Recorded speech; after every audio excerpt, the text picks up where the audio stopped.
Last night, we tore the lid off a series of oft-repeated liberal lies about President Trump's handling of the coronavirus.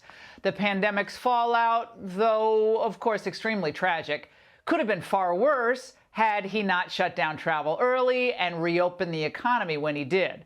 Hospital systems in a few states were stretched, but not overwhelmed. But given the Democrats' constant wailing about what Trump supposedly got wrong, we decided tonight to sketch out what the situation would have looked like had Joe Biden and the Democrats been in charge instead. First, Biden would not have banned travel from China.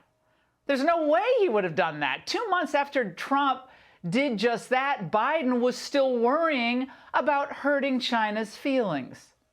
Being overly dismissive or spreading misinformation is only going to hurt us and further advantage the spread of the disease. But neither should we panic or fall back on xenophobia. Labeling COVID-19 a foreign virus does not displace accountability for the misjudgments that have been taken thus far by the Trump administration. I was worried about xenophobia, not the virus. Not only would Biden not have banned travel from China, though, he would have effectively rewarded the CCP for unleashing this plague by allowing them to continue to steal our trade secrets and take our jobs. It's clear under Biden, there'd be no tariffs and thus no Chinese concessions. Some have said Trump's stance is a good one to counter China's influence. Would you keep the tariffs? No, hey, look, who said Trump's idea is a good one? No, he would get rid of the tariffs day one.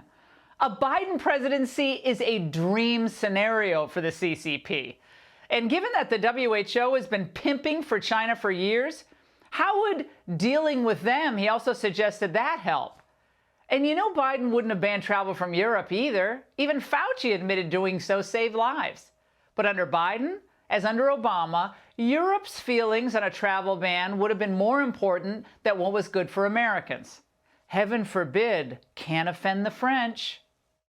Banning all travel from Europe or any other part of the world may slow it, but as we've seen, it will not stop it. And travel restrictions based on favoritism and politics rather than risk will be counterproductive. I mean, you can't make this up. And under Biden, illegals, they'd keep pouring in. And of course, forget ramped up border enforcement under Biden at all. Even European countries like Germany locked down their borders for 3 months. But Joe would never even consider a crackdown on illegal border crossings, even during a pandemic. He'd open the ICE facilities, he'd release all detainees, and then maybe ask questions later. After all, what would Jorge Ramos say?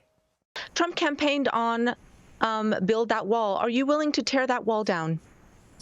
No, there will not be another foot of wall constructed on my administration. No, of course, the border fence and the walls, they're meant to force foreigners to formal points of entry, where we at least can do some minimal screening for illnesses. But Biden will always choose open borders ahead of the health, safety, and economic well-being of Americans. Number 3, Biden would keep you locked down until at least 2021. And while he's letting millions of illegal aliens flood the labor markets during a recession and bring in more cases of COVID, he'd make sure you're still locked down in your home and your kids were out of school. His allies in politics and the press who are messaging Biden's plans, they've spilled the beans. If you're not going to stay home and you're not going to wear masks in public, we have to enforce, and we will. This could have been a very different summer if we'd had a better lockdown, a longer lockdown. Any concern that you've gone too far in any way with the stay-at-home restrictions? No. And Biden hinted at this himself just last week. From the beginning, in my view, the president had given us a false choice. He said that we have to get back to work and also deal with COVID. You can't get this country going again unless you get COVID under control. You know what that means. And number 4, Biden's lockdowns would obliterate the recovery. The cost of taking the country back into lockdown would be staggering. This idea of more lockdowns, people just throw this out willy-nilly, forgetting the enormous human cost as well as the enormous economic cost. The country can't take that, and there's no reason for that. Biden's lockdowns would also lead to more health crises. Even with a limited temporary lockdown, things were bad. And imagine if it had continued through most of the year. Last month, the Washington Post reported that suspected overdoses nationally jumped 18% in March, 29% in April, and 42% in May. And lockdowns around the world are leading to a resurgence of things like tuberculosis, HIV, and malaria. The New York Times reporting that a 3-month lockdown across different parts of the world and a gradual return to normal over 10 months could result in an additional 6.3 million cases of TB, 1.4 million deaths. In the worst-case scenario, deaths from malaria could double to 770,000 per year. Number 6, Biden would use the pandemic to ram through far-left policies. And of course, the old saying, never let a crisis go to waste, would be Biden's pandemic motto.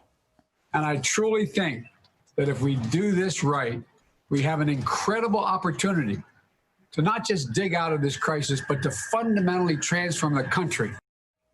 Oh, there wouldn't be a country left. Of course, we all know what that means, ramming through every socialist wish list item.